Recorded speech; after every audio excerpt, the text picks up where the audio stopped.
Hi everyone, my name is Tara Stentz and this is my term project for 15112 at Carnegie Mellon University.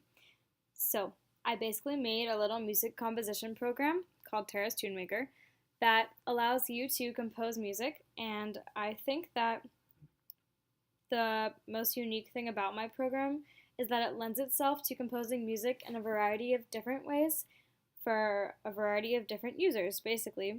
So, no matter how you like to write music, you can pretty much figure out a way to do it with my program. So I will show you what I mean by that. You can, when the thing first opens, create a new project or open a pre-existing project. So I created one last night that I'm just going to open right now to show you that this all works. So I made this last night. You could keep working on a project that you'd already started, but let's create a new project right now. Why don't we write a little bit of music? So I'm going to make the time signature be 4/4. You can choose 3/4 if you so please. And I'm just going to name it demo. So it creates the project with the title right here and the appropriate time signature. So I'm going to go into the first way you can compose music. Now this one is inspired by Finale, but basically what you do is you can just draw notes onto the screen. And so they snap in the Y direction to where they belong on the staff. So basically it snaps to right between the two lines or right on a line. So you don't get notes like that are weirdly between two places or like not perfectly on a line or something like that. And also it snaps in the X direction too. So each measure has a certain number, depending on the time signature, of slots that these notes can snap to, and it makes it a lot easier for you to draw chords and things like that. Also, you can click on notes. You can delete them by hitting backspace. You can also change the duration of notes by using the up and down arrow keys. So this is like a big difference from Finale. With Finale, you have to like pick the duration every time you want to put a note in your piece, but with this, you can just change it right on the spot. So to go up, you make your note longer. Hit down and make your note shorter. You can sharpen flat notes by hitting F for flat and S for sharp. You can also add rest, so if you're in draw note mode and you hit R, you change to rest mode, and it'll just automatically draw a quarter rest. But if you click on the rest itself and you change the duration of the note the same way you do with the notes, you can make them longer or shorter. And you can also draw chords in the way that I said before by just drawing notes on top of each other. And let's say you mess up and you put this note here and you meant to put it on the C. You can go into drag mode. You can click the note that you messed up on, put it where it's supposed to be. I'm going to turn the sky off. And there you go. So I am going to talk about how this actually plays the notes. So I'm just going to draw one more chord. So whenever you hit play, what it does is all of the notes are organized in a very specific way. So I have a dictionary that all of the keys are listed as tuples of the measure number and the staff number. So this is staff 0 and this is measure 0. So the tuple is 0, 0. And then this is staff 0, measure 1. So it goes like that. And then each note itself is a list that it has the note name and its X coordinate, Y coordinate, the duration, whether it's sharp or flat, has all this information about the note in it. And so whenever I play the note, I go over here and I look at this function called Analyze for Chords, and so whenever things have the same X coordinate, oh, by the way, I have my custom sort the whole list of notes in the measure by their X coordinate, so they're in order, even if you didn't add them in order to start out with. And then it looks at them and it groups them, so if you have notes that are stacked on top of each other, it puts them in a list, and then down here, whenever you're getting the notes in the order and playing them, then you go through each of these lists or groups of notes. So if there's nothing there, then that means there's no note in that spot. You keep going. If you have a list of length 1, that means you just have a single note. So then I have a whole bunch of piano notes saved in my computer. I basically just I extract the file, the appropriate file based on the note name. I chop it up compared to how long you want the note to play for, and then I just add that onto a list. And then if the note or rather, if the group has a length of more than 1, that means that there's more than one note in that group, which means you have a chord, basically. So what you do then is you do the same thing where you like get all of your piano note files and you chop them up depending on how long the note's supposed to play. But then I use this great thing and I mix the notes together and overlay the files to have them all play at the same time, just as chords should. And then once I format all the files and stuff, then you just add them all together like that and play them as one big file. So that's how you play things. I'm going to show you how that all works at the very end, but we're going to keep going on to composition. So let's go into piano mode. First of all, I love this piano button. It's like my favorite part of my project for some reason. So what you do here is you can add notes.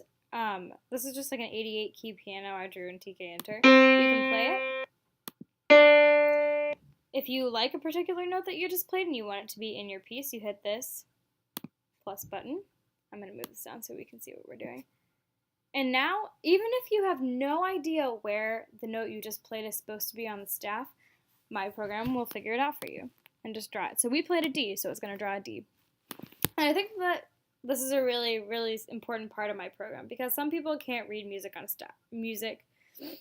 In this way, like people can't look at a staff and say, oh, this is an A. But if you know where an A is on a piano, or if you click a certain note and you're like, I like the way this sounds, then you can still compose music in a traditional way just by using this little piano feature. You can also do chords on here. So let's say I want a C chord. I'm just going to build it really quick. Let's say I'm not exactly sure if this is the chord I want. I can listen. Yep. And you can also add it to your project in the same way that we did before. All right, that's the piano. It's really fun to play with. And then I'm going to launch into the other final mode of composition. This is vocal mode. So I'm a singer before I'm anything else, and when I am composing music, I sometimes hear notes in my head, but I have no idea where it is on the staff, and I have no idea where it is on the piano, and I don't feel like sitting down on the piano and figuring out where it is. So I would just want to sing it. So that's what I'm going to do. I'm going to sing a note to my program. Alright, apparently I sang a G flat. So I don't have to really know anything about music, I can just use my voice, and it's going to draw the G flat on the screen for me, which is really cool. Let's say I think of another note I want to sing.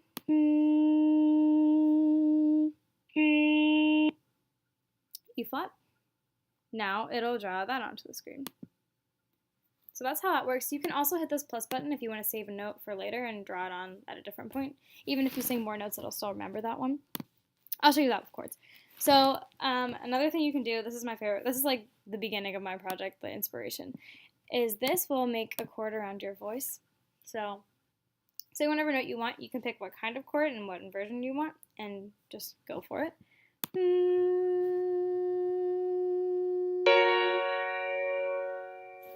So I have this algorithm that guesses the closest frequency that you sang. So I have a big dictionary of all these different frequencies that match up with notes. And if you sing anything close to one of them, it'll pick it. So I must have sung something close to a G flat. And if I want to add this to my project and save it for later, that's totally cool. I'm just going to go back over here and it's in the way. Okay. Add that to my project. Let's say I think of a different chord. I'm going to make this one minor with an inversion.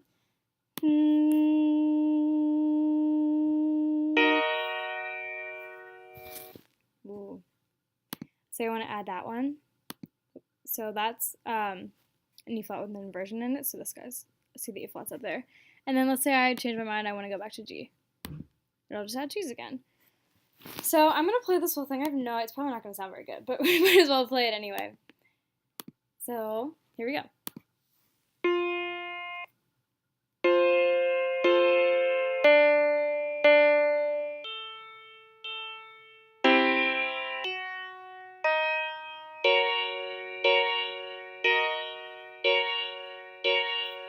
And we just wrote music. Hooray!